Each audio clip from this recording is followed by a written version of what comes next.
the spot naman po ang isang lalaki matapos pagbabarilin sa Quezon City. Nasa drug watch list daw ang lalaki at ang bahay niya ginagawa raw drug den. Balitang hatid ni Cesar Apolinario, exclusive.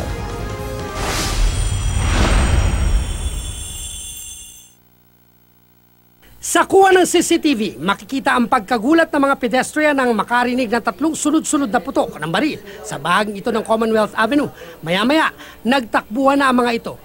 Hindi nagip sa CCTV pero binaril na pala noong mga sandaling yun ang 49 na taong gulang na biktimang si Ronaldo Aquino na nooy bibili lang daw ng tinapay sa bakery.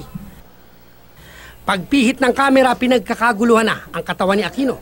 Dead on the spot matapos magtamo ng 4 na bala sa ulo at iba pang bahagi ng katawan. Ayon sa nakasaksi sa pamamaril, habang nakatalikod daw ang biktima, kaswal na lumapit ang gunman. Pumunot ng baril at malapit ang pinaputukan si Aquino. Paglapit niya, dumakbang siya dyan. Tapos tinira niya, natumba na siya. Tinira pa siya ng tatlo. Sa record ng biktima sa barangay, lumalabas na kasama si Aquino sa watchlist dahil sa umano'y pagtutulak nito ng droga. Itinuturing nga raw na drug den ang bahay ng biktima. At para raw makaengganyo ng customer sa droga, nagpapalaro ito ng Caracruz sa tapat ng compound nila. Yung mga nagkakarakros, yung mga nagbibinta. Para mapalipas silang oras, nagkakarakros sila. Nahuli namin minsan yan, ang taya siya bu.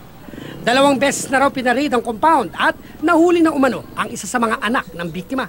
Pero tuloy-tuloy pa rin daw ang transaksyon ng droga.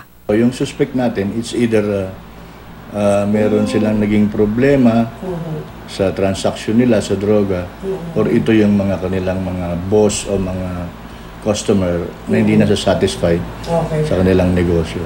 Pinuntahan namin ang burol ng biktima sa kanilang bahay para kunan sila ng pahayag. Pero tumangging humarap sa kamera ang mga kaanak. Cesar Apolinario, GMA News.